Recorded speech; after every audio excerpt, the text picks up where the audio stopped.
Hi, Woodsy here. This is a review for Goodnight Sweetheart, and I love this sitcom.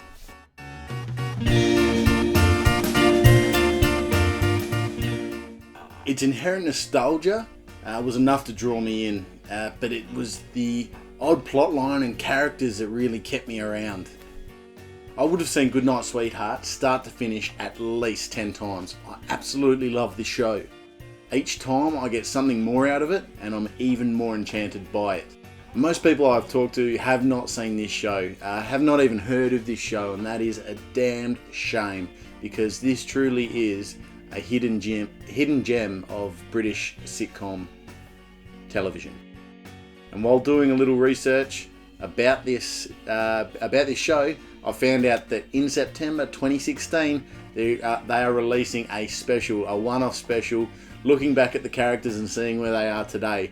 And this is something I've been waiting for so long, but something I never expected I would get, to see where these time-travelling characters are today after all the stuff that Gary put those characters through. It'd be great to see what comes of it.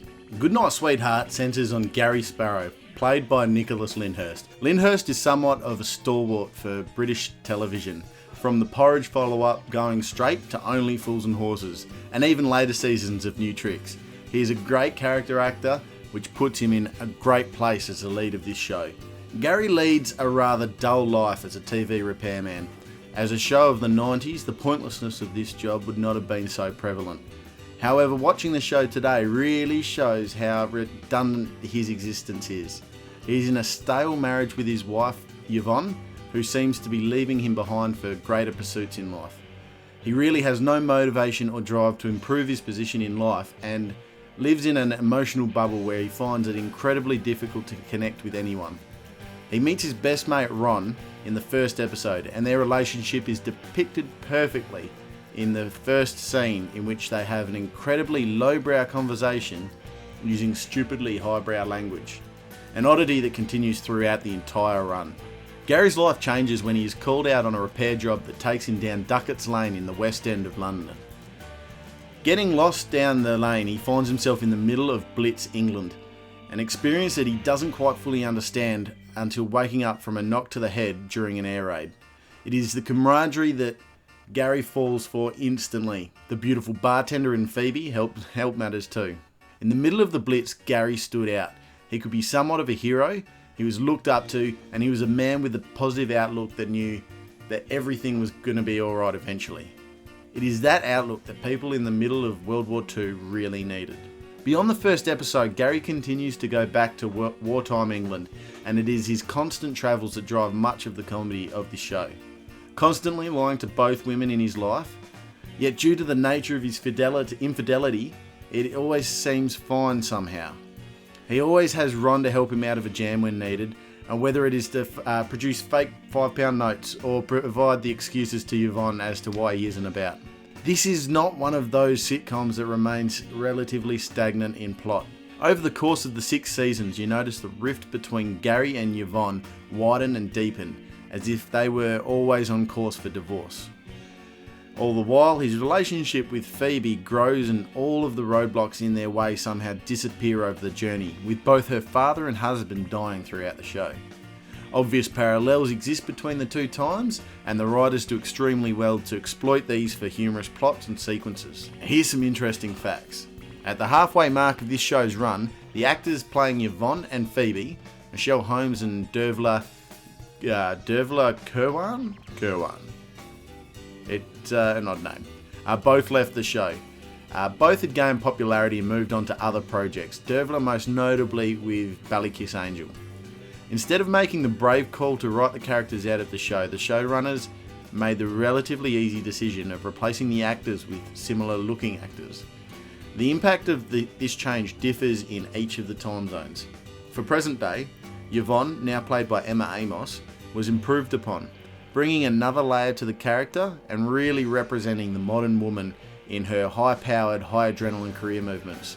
The change in actress playing Phoebe, now Elizabeth Carling, was one that left us with a lower grade of actress, and the depth that Dervla brought the show was gone. With Dervla, I could feel her struggle as if the weight of the world was on her shoulders. but she was just getting on with it.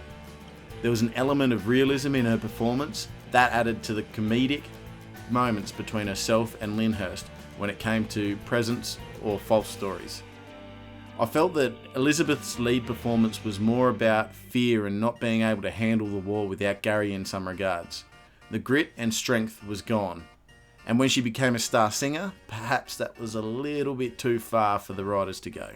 Gary was not only a bigamist, he also plagiarised some of the greatest artists of the 60s and beyond. Common amongst his repertoire was the Beatles and Elton John. He often pushed to even more modern tunes only to get halted by confused and disturbed audience. What I would love to see is some of the backlash, what happens in a world where Gary has already stolen and claimed these tunes. Perhaps this is something we'll see with the special. Time travel theories are played around with a fair bit in this series. Sometimes things he does in the past changes the future, like when he would appear in a history book photo from an event he had been reading about at the start of the episode. Or the time he left a message for Ron on the wall of the apartment that they shared, however in different time zones, in the very last episode, to leave Ron a parting message. However, there is the occasion that he caused some of the American fleet to be saved from Pearl Harbor bombings. He did something that caused time to turn out the way it always had done. To quote a great British show, the explanation for how time works? It's just a bit timey-wimey. If you're a fan of mid-90s sitcoms, then you must put this on your must-watch list. It has to be there. It is a little different from the others in format, but it is close enough that you will feel right at home with this sitcom. If you're a Nicholas Lyndhurst fan, get on board.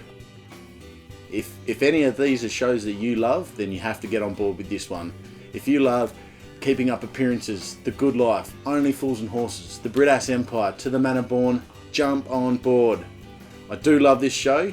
It does a lot right, and there is a lot that is wrong. For the actor changes and the lack of depth in the science of the aspect of the show, I'm going to have to take a few marks off. It's a passing grade. I give it 3 Yoda quotes. This has been another review by Woodsy. Make sure you subscribe, hit the like button, leave a comment, and I'm more than happy to get back to you guys. Let me know what you want reviewed next. I'm more than happy to oblige, and I hope you guys love Goodnight Sweetheart as much as I do, and I hope you enjoy the 2016 special coming out soon.